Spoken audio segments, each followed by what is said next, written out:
Sarcoma diagnosis is a life-changing diagnosis. It's very common to be nervous. It's very common to be apprehensive. It's very normal. And it's important for patients to understand that even though they do have a very rare cancer, a sarcoma, these are cancers that we believe we can cure with surgery, radiotherapy, and/or with chemotherapy.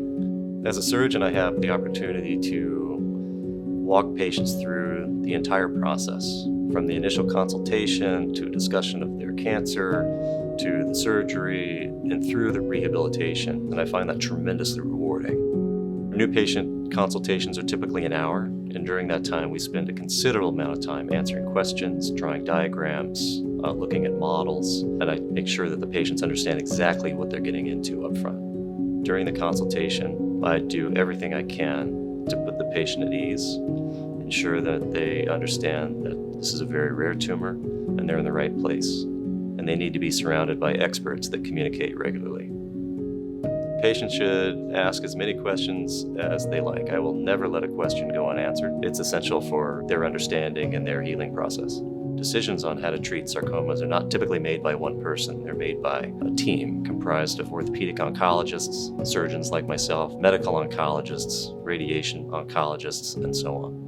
We meet weekly to discuss all new sarcoma cases that come through our various clinics. And in those meetings, each patient is presented, images are reviewed, and we come up with a treatment plan unique to each patient.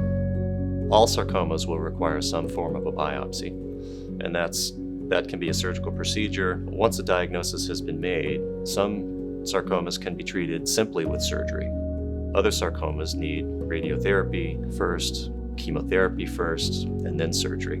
And still other sarcomas will require a combination of all three of these things. There are two parts to any sarcoma surgery. The first step is to remove the tumor as safely and as effectively as possible. The second step of a sarcoma surgery is the reconstruction, and that's done particularly if we remove bone. We can replace bone, we can replace joints to make sure that each patient has the highest possible functional status after surgery. Sometimes cancer surgery requires us to remove otherwise healthy tissue, even bones, even limbs, and we deal with those on a case-by-case basis. We're also able to offer the most advanced amputation techniques here at Sidney Kimmel, which is called osseointegration. That involves the direct skeletal attachment of a prosthetic directly to the bone. Osseointegration obviates the need for a socket. Sockets are problematic. They get hot, patients sweat, they don't fit right, and that frustrates patients, especially as they're trying to regain their functional independence and quality of life. By removing the socket from the equation, patients can do things they could never do in a socket. It allows for more kind of stability and feeling for your prosthetic limb, especially when you're stepping and moving. It provides a lot more mobility and connectivity to the ground and your surroundings, so you can feel where you are and where you're moving. There aren't too many centers in the world that offer osseointegration surgery, so we're proud to be one of them here in the Mid-Atlantic area. I'm really lucky to have Dr. Forsberg here, who was able to find me and work with me and end up being able to provide me with this surgery. Talking to patients who are facing an amputation or a large surgery, rehabilitation is very important. And my military experience has taught me that there is life after major limb operations. There is life after an amputation, as awful as that sounds. We work with our patients through rehabilitation to make sure that they have the best functional outcome possible.